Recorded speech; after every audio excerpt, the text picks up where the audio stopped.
محترم ناظرین السلام علیکم۔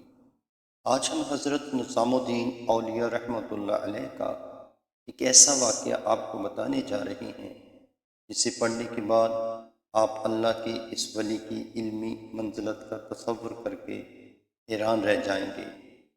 اللہ پاک کا عشق کیا ہوتا ہے، اس کا مقام کیا ہوتا ہے۔ آپ کا نام سید محمد نظام الدین رحمۃ اللہ علیہ اور والد کا نام سید احمد بخاری ہے۔ آپ کے القابات نظام اولیاء، محبوب الہی، سلطان المشائخ، سلطان اولیاء اور زر بخش وغیرہ ہیں۔ آپ کی ولادت 636 ہجری 19 اکتوبر 1237 میں ہوئی۔ حضرت نظام الدین اولیاء اکثر ایک جملہ کہا کرتے تھے کہ ہم سے تو دھوبی کا بیٹا ہی خوش نصیب نکلا، ہم سے تو اتنا بھی نہ ہو سکا۔ پھر غش کھا جاتے تھے۔ ایک دن ان کے مریدوں نے پوچھ لیا، حضرت یہ دھوبی کے بیٹے والا کیا ماجرا ہے؟ آپ نے فرمایا، ایک دھوبی کے پاس محل سے کپڑے دھلنے آیا کرتے تھے اور وہ میاں بیوی کپڑے دھو کر تہہ بنا کر واپس محل پہنچا دیا کرتے تھے۔ ان کا ایک بیٹا بھی تھا جو جوان ہوا تو کپڑے دھونے میں والدین کا ہاتھ بٹانے لگا۔ کپڑوں میں شہزادی کے کپڑے بھی تھے جن کو دھوتے دھوتے وہ شہزادی کے عشق میں مبتلا ہو گیا۔ محبت کی اس جذبے کی جاگ لگ جانے کے بعد اس کے اطوار تبدیل ہو گئے۔ وہ شہزادی کے کپڑے الگ کرتا، انہیں خوب اچھی طرح دھوتا اور اس کے بعد ایک خاص نرالے انداز میں تہہ کر کے رکھتا۔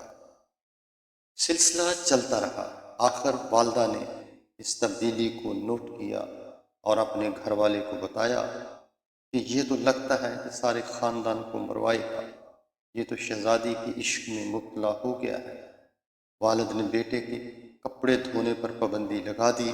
ادھر جب تک لڑکا محبت کے زیر اثر محبوب کی کوئی خدمت بجا لاتا تھا، محبت کا بخار نکلتا رہتا تھا، مگر جب وہ اس خدمت سے ہٹایا گیا تو لڑکا بیمار پڑ گیا اور چند دن کے بعد فوت ہو گیا۔ ادھر کپڑوں کی دہلائی اور تہہ بندی کا انداز بدلا تو شہزادی نے دھوبی کے گھر والی کو پیغام بھیجا اور اس سے پوچھا کہ میرے کپڑے کون دھوتا ہے؟ دھوبی کی بیوی نے جواب دیا کہ شہزادی عالیہ، میں دھوتی ہوں۔ شہزادی نے کہا، پہلے کون دھوتا تھا؟ اس نے کہا کہ میں ہی دھوتی تھی۔ شہزادی نے اسے کہا کہ یہ کپڑا تہہ کرو۔ اب اس سے ویسے تہہ نہیں ہوتا تھا۔ شہزادی نے اس سے ڈانٹا کہ تم جھوٹ بولتی ہو، سچ سچ بتاؤ ورنہ سزا ملے گی۔ اس کے سامنے کوئی دوسرا رستہ بھی نہیں تھا۔ دل میں غم سے بھرا ہوا تھا۔ وہ زاروں قطار رونے لگ گئی اور سارا ماجرا شہزادی سے کہہ دیا۔ شہزادی یہ سب کچھ سن کر سناٹے میں آ گئی اور رونے لگی۔ پھر اس نے سواری تیار کرنے کا حکم دیا اور شاہی بگی میں سوار ہو کر پھولوں کا ٹوکرا بھر کر لائی اور اس دھوبی کے لڑکے کی محبت میں اس کی قبر پر سارے پھول چڑھا دیے۔ زندگی بھر اس کا یہ معمول رہا کہ وہ اس دھوبی کے لڑکے کی برسی پر اس کی قبر پر پھول چڑھانے ضرور آتی۔ یہ بات سنانے کے بعد حضرت کہتے ہیں کہ اگر ایک انسان سے بن دیکھے محبت ہو سکتی ہے تو بھلا اللہ سے بن دیکھے عشق کیوں نہیں ہو سکتا؟ ایک انسان سے محبت اگر انسان کے مزاج میں تبدیلی لا سکتی ہے اور وہ اپنی پوری صلاحیت اور محبت اس کے کپڑے دھونے میں بروئے کار لا سکتا ہے تو کیا ہم لوگ اللہ سے اپنے عشق کو اس کی عبادت، ذکر، اذکار پڑھنے میں اسی طرح دل و جان سے نہیں استعمال کر سکتے؟ مگر ہم بوجھ اتارنے کی کوشش کرتے ہیں۔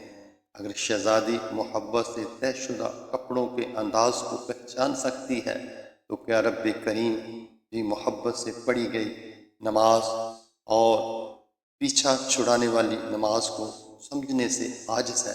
حضرت نظام الدین اولیاء پھر فرماتے ہیں، وہ دھوبی کا لڑکا اس وجہ سے کامیاب ہے کہ اس کی محبت کو قبول کر لیا گیا، جبکہ ہمارے انجام کا کوئی پتہ نہیں قبول